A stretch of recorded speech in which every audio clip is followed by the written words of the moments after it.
Bienvenue Banamboka, le lot toza na magazine Masolo.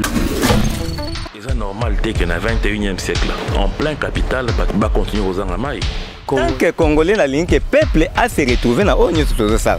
Devant un intérêt majeur, on doit faire taire nos intelligences. Sauvons d'abord le Congo. Mesdames et messieurs, bienvenue dans votre magazine Masolo, une émission politico-sociale. Quand nous Sabino, une émission qui fait la promotion des valeurs et des idées. Quand nous sommes qui l'autre fois, les autres sous na monsieur Christian Moleka, président d'Ipol, pour négocier sur demande nabino ba téléspectateurs nabiso, ba internautes nabiso, bobagino, tozangi sa monsieur Christian aza président d'Ipol, les autres tozana to yambiye o ya ko pesa biso lisusu matière na mambotali politique pour politique ya na makolo na. Donc aujourd'hui nous avons reçu monsieur Christian. Bonjour. Bonjour monsieur Striker. Paul ils ont évolué. Non, Paul, ça va très bien. En passant dimanche passé, il y a eu le lancement officiel à Lubumbashi, donc il y a eu Lubumbashi dans la salle à Rouget. Comment près de 500 politologues qui pour relancer provinciale à Lubumbashi. C'est maintenant que Bandi a lancé Kwango et puis Soudou-Bangui. Ça continue d'avancer. Merci monsieur Christian. Le lot au bêta Masolo, ni politique parce que yo voilà déjà domaine na yo profession na yo. Premier ministre, excusez pour la nommé depuis le 15 février dernier, M. Samalou Konde. Enfin, après que Luka Union sacré le 12 avril, enfin, le gouvernement Samalou Konde a vu les jours. Vos impressions par rapport à ça? Bon, gouvernement Samalou Konde Bimi. Premier constat, c'est que fort aux ala qui voulu pour réduire taille malgré réduire mais ils ont moins Kouvimba passe à 56, ils ont rebellé. C'est vrai que de 66 à 56, fort et ça les mis quand même pour réduire mais taille ils ont moins monnaie. Par rapport à volontaire réduire train de vie à l'État, taille ils ont moins monnaie. Par contre, il faut saluer circulation à Balit. Bilongia Sikeza Mwamingi. Bassi Baza suffisamment représenté, et ça qui il faut qu'on salue, notamment en termes de Paris et Banabassi. Géopolitiquement, ils ont plus ou moins déséquilibré. Pouvoir ils ont rappelé un rapport dans l'espace. La science politique spatialité, rapport entre pouvoir et espace. Ce que le gouvernement Samalou Konde, en termes de rapport dans l'espace, le pouvoir est spatialement inégalement réparti. Le pouvoir est concentré dans le réseau Sud Kivu, dans l'espace Kassaya et les autres espaces sont équitablement répartis. De telle sorte qu'il y en a même des provinces où les sont limitées, notamment au Maïndombe, à l'Équateur, où le gouvernement est limité. La province du Congo central, il y a un ministre Moko. Côté géopolitique, il y a un déséquilibre qui se ferait vraiment remarquer. Et puis en termes, il y a pouvoir régalien. L'UDPS a pris le gros du lot. Parce que sur le 5 postes régaliens, en principe, l'UDPS en a tout le 5. Même si Madame Rose Moutombo, la justice comme société civile, Kafko, mais c'est une société civile plus ou moins proche au président. Donc ils ont certes lâché les affaires étrangères ensemble. Il y a le Tundula, mais les 4 éthicali régaliens, ils approchent le président. Donc l'UDPS s'est quand même donné la part du lion parce que Bazoui intérieur, Bazoui défense, Bazoui finance, on a un gouvernement passé, qui n'a ngoté. Le Bazoui un peu plus dans côté du ministère régalien. Et puis au moment que l'essentiel espace régalien, on a le 5 ministères, excepté le ministère de la Défense qui est du Sud Kivu. Bango tout bazar d'originaire et espace Kassayan. La ministre des Affaires étrangères était là, ministre de l'Intérieur était là, ministre des Finances Louba, ministre de la Justice Louba. Donc vous avez vraiment un espace très réduit. Il y a un niveau, il y a un espace régalien dans la zone bien fermée. Ils ont démontré cette concentration à pouvoir dans l'espace, mais il aurait été fallu que soit équilibré, notamment en perspective de 2023. Rapport à l'espace en 2023 est posé problème parce que gestion espace sur les avions gérés et créer un déséquilibre pour un système Yangomoko. Monsieur Christian Kolanda, vous ramassez ma belé d'entrée de jeu, vous ramassez ma cambouya. il y a taille, il y a gouvernement, le lobby peut sous le Cambouya, il y a représentativité géopolitique.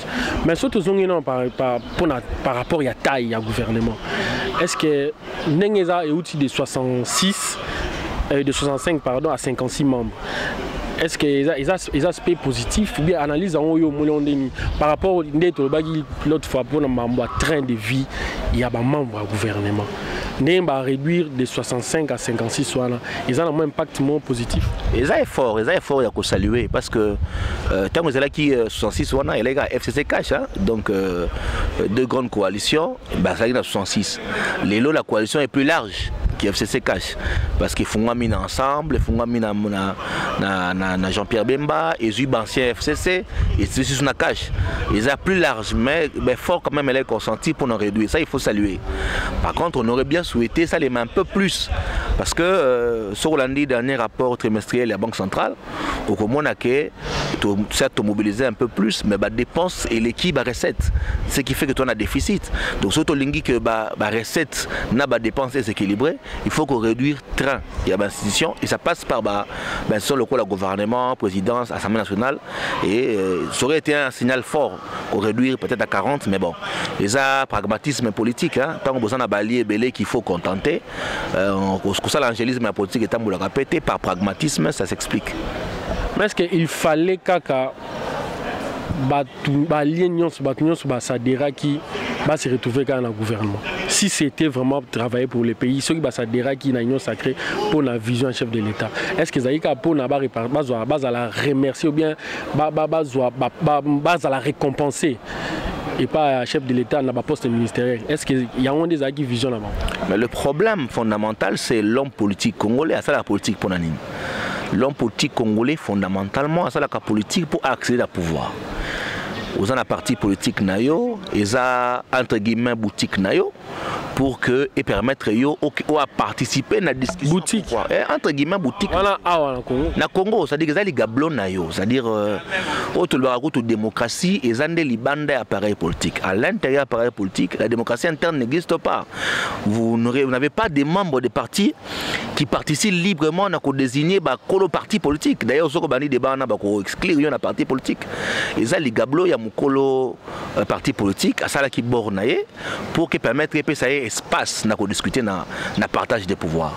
La preuve est là que tout le monde a délégué un parti politique, à qui on a l'idée d'un parti politique, bébani, parce que balimba l'ongolaye, il passe à li borne pour permettre que la discussion balassima ait qu'on négocie. C'est notre système politique qui crée ça.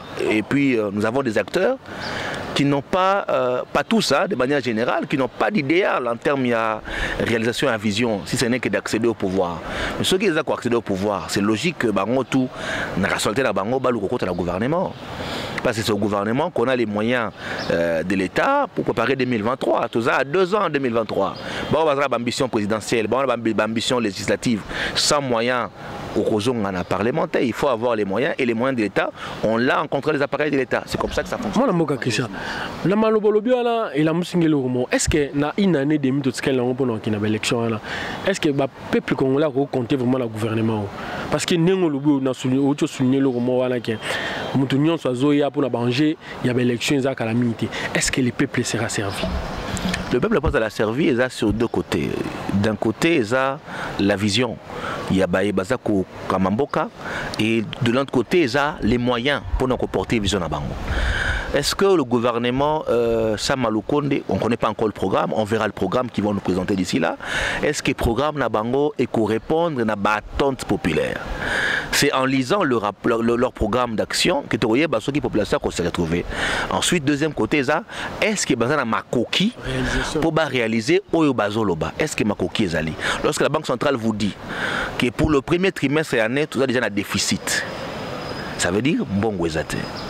Lorsqu'on vous dit que l'économie n'a pas tout ça au rouge, que la réserve de change est zatée, est-ce que vous avez ma coquille, il y a coquille ça, oyo bakoloba, intention est la bonne, mais est-ce que ma coquille est colanda? Maintenant, c'est au gouvernement de nous montrer par le leadership et le Premier ministre qu'ils ont les capacités managériales, il y a recréé un bongo par les réformes, par la capacité à capter une internationale, après, accord avec la Banque mondiale et le FMI pour nous financer le développement. Il y a un côté la potoye ceux qui vont atteindre tout. Tozonga siko pour la représentativité géopolitique. On dit que le bar Kasai a joué ma poste belé. Siko pour na parce que balaka qui biso peuple. Et ça gouvernement il y a union sacrée. Mais apparemment bon tout le apparemment tout le bango droit au but que la représentativité géopolitique n'a pas été respectée. En tant que politologue, au Kolobani par rapport au Logana, ils en ont un inconvénient, ni pour apparemment frustrer et communiquer bien. Ils ont déséquilibré. Vous allez déséquilibrer parce que le cœur à pouvoir, ils ont mis balai. C'est le sud qui vaut l'espace Kassai. Ils ont un grand cœur à pouvoir. Et ils ont capté les grands. Il y a un poste ministériel. Ensuite, il y a les périphéries. C'est-à-dire que bon, il faut que tout le monde qu'on a maï na Kouilou. Le cœur, tant on a cœur, ils ont mis balai Kassai, les grands qui vaut. Et on a par là parce que. La configuration. La configuration. Pouvoir union sur la cœur. Cause trop politique parce que aux autres l'année la population pouvoir nyonso alaka na otobengaka cœur nango c'est-à-dire ici qui est fandi pouvoir na alliance il y a Vital Kamerhe na président Félix c'est-à-dire ba cœur nango bisika et fandi eza nana Sud Kivu ou eza fief naturel sociologique il y a Vital Kamerhe nana espace Kassai ou eza fief sociologique il y a président de la République yango neza loko la ba deux cœurs il y a pouvoir ensuite on dit ko fungwama na ba territoire mususu mais si ils ont la souhait que pouvoir ils ont la capacité à attirer de plus en plus bateau mususu pour nous renforcer cœur wana c'est-à-dire pouvoir yeko banda na centre nango na cœur nango na Kassai mais pouvoir la capacité à attirer leadership et Équateur quoi attirer les Congo central quoi attirer les Chopo pour qu'ils consolident baki nango ce qui pouvoir ils ont quoi attirer autour nango te pouvoir yeko vendre longtemps te parce que ba frustration et que soit comme bien en termes d'épaule et que contrebalancer cœur nous avons un équilibre et vous allez bousculer. Il y a une spatialité dans le pouvoir est important. Pouvoir, il faut la verticale, il faut la paix horizontale. C'est-à-dire autant et vandi verticalement dans l'institution, autant horizontalement dans le territoire et vandi paix s'accrocher par alliance soit dans les leaders locaux ou pour renforcer le cœur et le pouvoir. Et or, gouvernement, il y a Sama, et là qui vraiment comment pouvoir les s'élargir. C'est vrai, sur Otali, l'espace sur la Mongala, je suis ministre belé. Hein, ça veut dire qu'on voit l'influence du MLC qui entre et l'élargissement manqué à pouvoir, mais l'espace local à Congo central, par exemple, et Tikalikaka, dans Libande, il y a cœur à pouvoir. Une province comme ça qui peut jouer un rôle stratégique en 2023 dans le cadre présidentiel et que la province est dans la frustration. Alors qu'un cœur doit pouvoir savoir équilibrer pour nous rassembler suffisamment autour d'Ango par rapport à Banjel Liboso. Donc le gouvernement Samalou Konde ne rassure pas sur la capacité, il y a un format actuel, il y a qu'on rassembler suffisamment autour d'Ango. Donc il faut que Bateau Baza va penser, il y a un système d'architectes, va penser sur capacité, il y a qu'on rassembler davantage pour nous préparer certainement des chances à venir comme des. On rassembler davantage. On rassembler à la fois population et leader nango. Parce que les peuples s'identifient également dans leurs représentants, dans ce qui incarne leur vision, mais également par eux-mêmes comme pouvoir source originelle. Lorsque vous rassemblez les leaders, Eli Koloba par exemple, Naïbi Communio Fanditi, Ngala Kimbanseke. Ce qui est là, va nommer Christian Moleka. Bato Kimbanseke va Koloba, Mutunabiso Azanakati. Et ça symbolique. Même si c'est forcément réalité, pour vous appeler Kimbanseke, vous savez les Kimbanseke le remonter.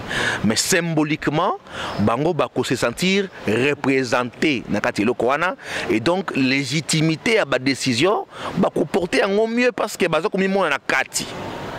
Vous voyez, c'est ça la façon pour un cœur de rassembler. Congo est complexe, Congo est un enjeu belé. Il est très difficile dans le Congo de trouver l'équilibre parfait, mais il faut travailler pour que le déséquilibre soit moins. Bazon de frustration, la paix moins, qui est tout renforcé, bazon de frustration. Merci mon ami Christian Moleka. Par rapport à 23 députés nationaux, au côté du gouvernement Sambalkonde. Les lois de chance à moto d'abord expliquer la population suppléant à Zanani. Puis nani a cause à la suppléant ceux qui neti ba député ou bazaki élu ba députés nationaux ou ba membres du gouvernement Sambalkonde. Les lois comment ceux qui députés a commis membre du gouvernement a vu moi sinaé moi nanaé tout neveu tout mais pas ces alaranines est-ce que muto yaza suppléant wana akoka ko ça la tâche normalement oyo population a voté qui pour que ba voter ba loi ba nini parce que kaka mona bazui mutu azui mona par exemple bazaki étudiant bazako c'est le côté chômeur tout ça mbala moko comme ba député ou bien suppléant la carte assemblée nationale nanya koza vraiment suppléant to lingi le clairci biso suppléant a koza la nanya quel est le rôle d'un suppléant? Suppléant aza censé que ça na même critère que député parce que à reconstituer dossier naé ndenge moko le quoi député naé. Merci. À reconstituer dossier naé ndenge mona député. Bon temps mutozo rempli ayebi qu'est-ce qu'il faut à ça la assemblée. A ozalana comme élément absorbant ben ndenge ni. En fait, le problème on est un peu complexe. Il faut qu'on ait avec beaucoup de complexité. Parce qu'il y a Mingi en 2018. En 2006, après l'élection, il y a eu beaucoup de tensions entre les députés et les suppléants. Pourquoi? Les députés belé au bakenda qui na parlement, ceux qui ont nommé ministre et mandataire, suppléant remplacé, ils ont tendance à contrôler les suppléants. En termes de émolument, de contrôler en gros. Et ceux qui ont commis un conflit, ceux qui ont le ministre, parce que au ministre pendant 50 ans, à se retrouver dans Ndako. C'est le suppléant qui demeure. Allez, dans la modification en 2011, on a offert la possibilité aux députés qui étaient partis ministres de rentrer au Parlement. Okay. Vous comprenez?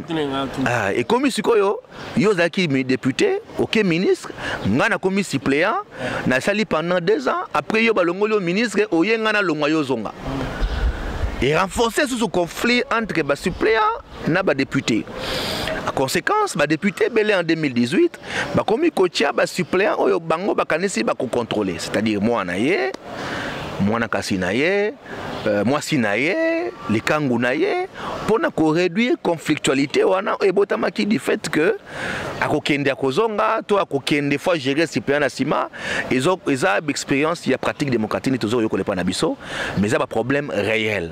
On a eu même eu des cas où suppléant à député soupçonné suppléant à tel qui député poison pour que les députés faille remplacer. Donc on a eu des cas comme ça. Et ça question encore très sérieuse. Maintenant, est-ce que réponse aux députés va apporter, ils ont renforcé qualité à Parlement? Je ne pense pas.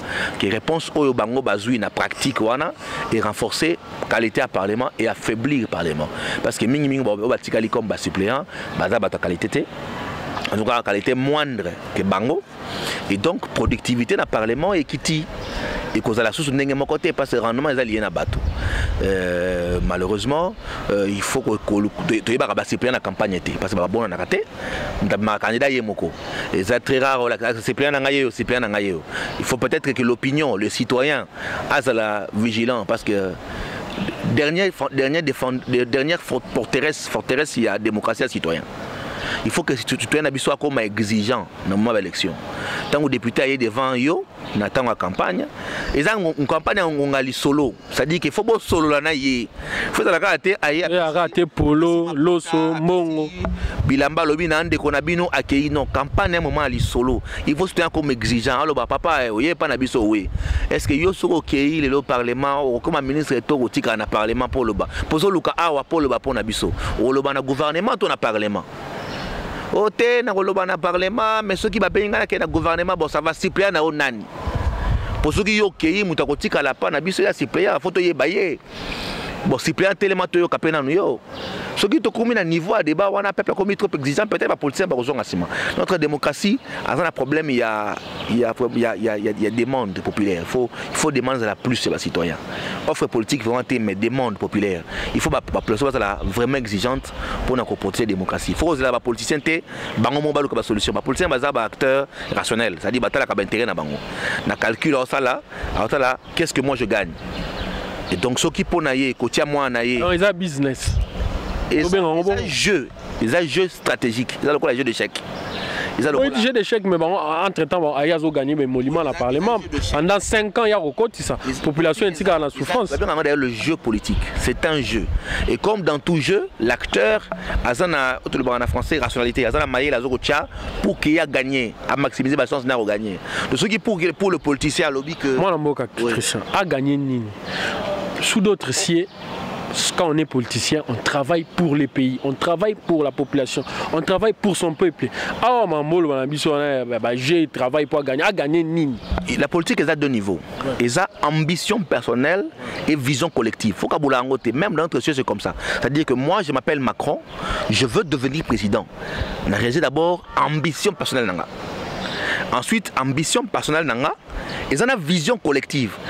Comme ma président, pour réaliser pour l'intérêt à Batou. Il y a des dimensions de l'action. Il y a l'action personnelle, réaliser un rêve, atteindre un objectif personnel. Ensuite, au service, il y a la communauté. Et pas le problème, c'est qu'on n'a pas la côté à vision. Batou a ambition personnelle à réaliser, à atteindre, on a gagné. Mais au service de quoi? Ce au commis Premier ministre, au commis député, au commis président, c'est au service de quoi? C'est le côté qui manque chez nous. De sa famille, c'est commis au service de la collectivité, au service du développement collectif. Mais, côté on a côté à réaliser mes ambitions. Si on a réalisé mes ambitions, le politicien calcule comment je réalise mes ambitions et il maximise ma chance côté naïe.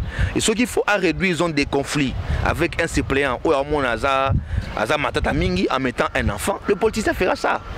C'est le citoyen, pas un gardien de la démocratie, de veiller à limiter l'action politicienne en étant vigilant, en étant avec la surveillance citoyenne, en étant surveillant. Et la population a besoin de beaucoup d'éducation citoyenne pour qu'elle comprendre mieux pour qu'elle vote dans la qualité. Ceux qui t'ont éduqué suffisamment, à comprendre mieux, à voter dans la qualité. Christian, vous avez raison, Mambolo, on a condamné. Mais dans la conjoncture en Mboka, situation citoyen congolais n'est pas vivre là. Il y a lié polo, mais lié moi $5, bah promettre bah kosi. Avant qu'on forme Moutou, dans la situation sociale les a recouvert en Mboka Nambiso. Quand les alliés, bah souffrir. Il y a un moment où les politiciens jouer la population, les à cause de moi polo, moi fanfare, moi coca, pour c'est tout. À Bossani qui a 5 ans mon bimba. Après si député on a cadeau à 5 ans il faut zonga suna via ko kemba alors que député là qui ne kuna et belegu bazonga na ba base té. À kocha suppléant. Siko à quoi bon qu'on a ba membre au sein du parti politique. Pourquoi pas? Il y a des brillants dans le parti politique. Il n'y a pas de conflit mais on va remplacer un parti politique. Ma parti est un magablo. Les gablo ya batu basala pour na ba intérêt. Ba militant baza batu ba na copie ya mutu. Baza na copie ya mutu. Bango baza ko sala ndé copie ya mutu. Parti est propriétaire, parti peut comme approprié, il faut que les militants soient capables de désigner un diriger parti. Le jour où les militants sont parti politique, ils sont capables de désigner un diriger parti, ils sont parti de bango. Voilà, ça la mandel. Mais c'est congrès. Tu as congrès, tu as un congrès, tu as un candidat, un membre à parti. On a aux États-Unis, un congrès républicain, un congrès démocrate, un sangani, un voté nouveau secrétaire général à parti. Voilà, moi, et comme assistant à héritier partout, héritier la l'église, héritier commis. Donc, on a habité. Héritier, tu n'as pas parti politique. Congrès, on a eu un méga, place c'est pour dire que ça les gablo. Si vous les gablo, le phénomène les gablo en Maroc et aussi la naine parce que Congolais ont pour ça lié, Congolais ont pour ça à vivre en peine en Mokanae. T'as là bas mort na est. T'as là bas mort na est. Si vous tu as regardé gablo ba kosa gabiso, hein mon amboka Christian. Démocratie est à ekolaka. To uti musika, tozo kola. Pour réussir les lots qui font l'espace public dans la démocratie. Liberté d'opinion, liberté de presse, liberté associative. La prochaine bataille à la démocratie, c'est la démocratie interne au sein des partis. L'espace public c'est à l'intérieur des partis. Et puis tout le monde, il y a une photo bunda, dans la génération de qu'on libéraliser, qu'on démocratiser les partis politiques. C'est le jour où on réussir à démocratiser les partis politiques. Pour toi, un espace démocratique, maintenant, les dictateurs ont un parti politique. Le président à vie. Dans un parti politique. Président à vie. Mais quand même, tu as une alternance dans le Moka. Mais dans le parti politique, il n'y a pas d'alternance. Il y a des présidents à vie. Le jour où tu as réussi, qu'on appelle alternance, dans le parti politique, tu as la sous palier sous la démocratie. Mais c'est un combat. Il ne faut pas espérer qu'il y a la facile. Il y aura de la résistance. Il faut qu'au Bunda, les prochaines batailles démocratiques, tout Bunda sous tu continues à faire avancer la démocratie Nabiso. Moi, je suis Christian Sozolo bateau, mais dans mon télévision Zangonga, tu as le solo à cour constitutionnelle. Il y a un nouveau patron, mais c'est Dieudonné Kalouba. Il y a des députés révolutionnaires.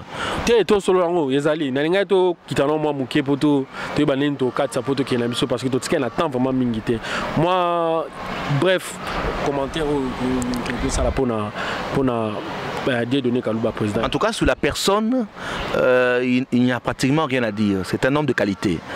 Comme avocat, on a d'ailleurs eu la chance encore de mieux le suivre en un procès 100 jours. C'est un avocat brillant. Peut-être qu'il y aura des interrogations sur les procédures. Et Mimi et Nakou constitutionnel. Est-ce qu'ils ont récompensé? Je ne sais pas dire ce qui concrètement ils ont récompense, mais.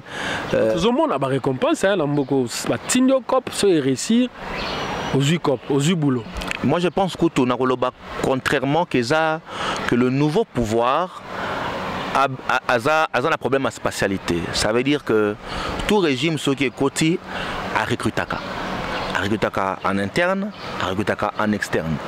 La faiblesse, la capacité, il y a régime, il y a Félix jusque-là, c'est la capacité à recruter à l'externe. Zone de recrutement, ils ont manqué.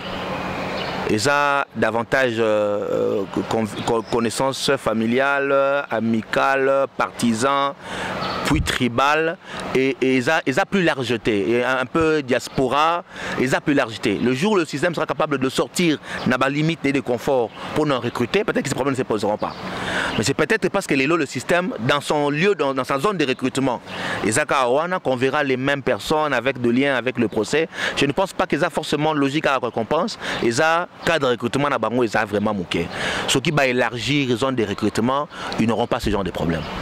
Merci, mon ami Christian. Donc, on a dossier, on a des députés révolutionnaires.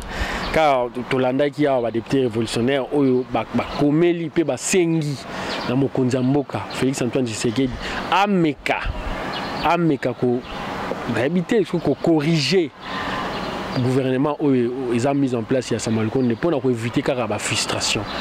Yo dilemme les Ali Boy. Pour nous en place l'union sacrée, on a cassé les chefs des partis politiques pour libérer les députés. Parce que quand il y a que le chef des partis politiques va basculer dans l'union sacrée. Il fallait libérer les députés, il a fallu mettre en place un arrêt qui disait que les députés ont un mandat impératif, libre de se comporter comme ils veulent au Parlement. Et donc on a libéré les députés pour que l'union sacrée soit en place.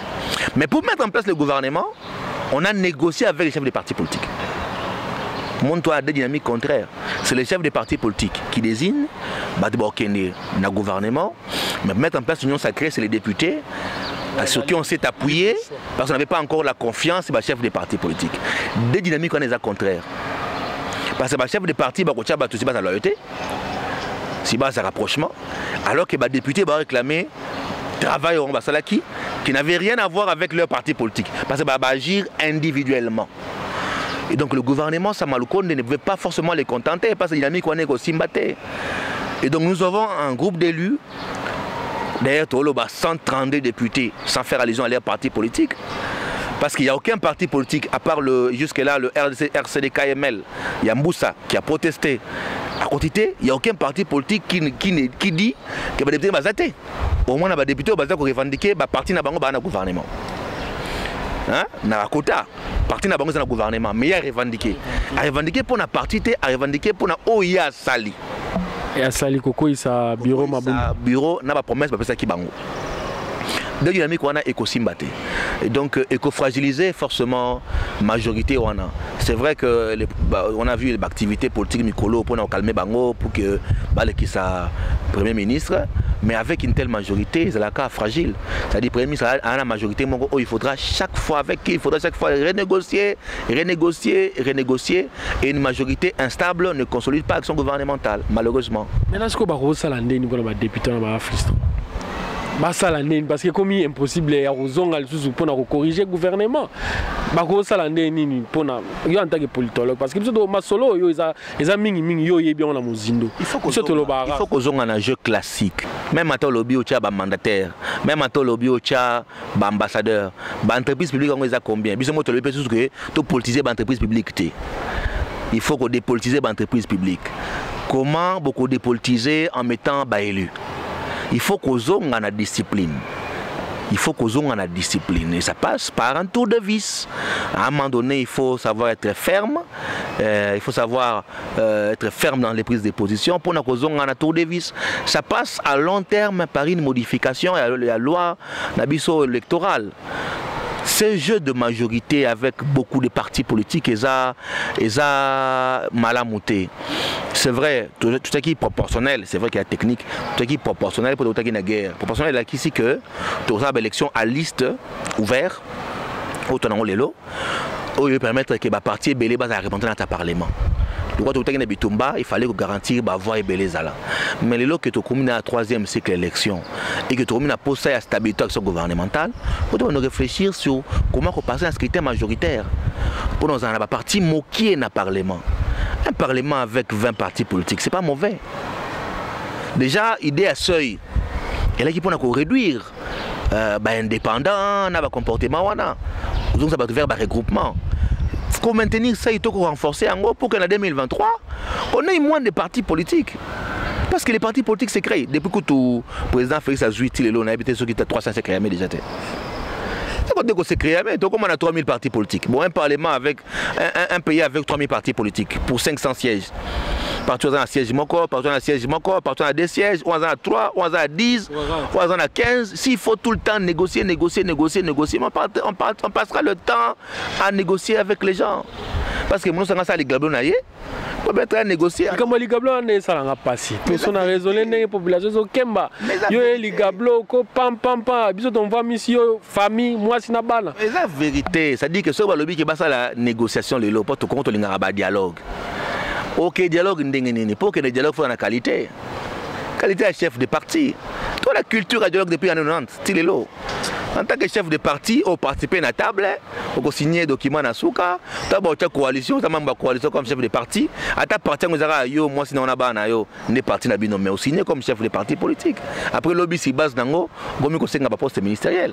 C'est ça la vérité, malheureusement, chez nous. Moi, je suis Christian, je suis Gadouara, mais télévision, Timbo Marabiso. Moi, je suis belé, Bengaki, Babino, Bazong Sayo, pour ma sollicité. Ma sollicité, quand nous sommes Christian Moleka, président, il y a Dipol. Donc, comme nous avons en Souka, moi, je suis Christian. Le ministre, il y a un EPSP, il sortant, arrêté à Brazzaville. À combien à Brazzaville, Ndengeni? Bon, ce que mon Moutou a demandé par la justice, Yemoka Mikimi avant, c'est qu'il se reproche de quelque chose. Parce que ce qui m'a se reproché était à Rokimate. Je pense que le dossier, il y a enquête autour de détournement de la PST, et ça, quand même, Soni Makasi pour l'Amboka Nabiso. Avec l'éducation. L'éducation, c'est l'avenir de nos enfants. Mais ce que tu as Bambongo, dans un secteur aussi important que l'éducation, c'est grave quand même. C'est quand même grave que tu aies un bon éducation. Tu as même à venir, il y a ban en abissomoko. Parce que ce qu'on peut donner à nos enfants, c'est l'éducation. Pour leur garantir bango à venir. Ce n'est pas ce éducation. Bon, ce qui biso to komi ko privé éducation n'a pas venir je ne le condamne pas.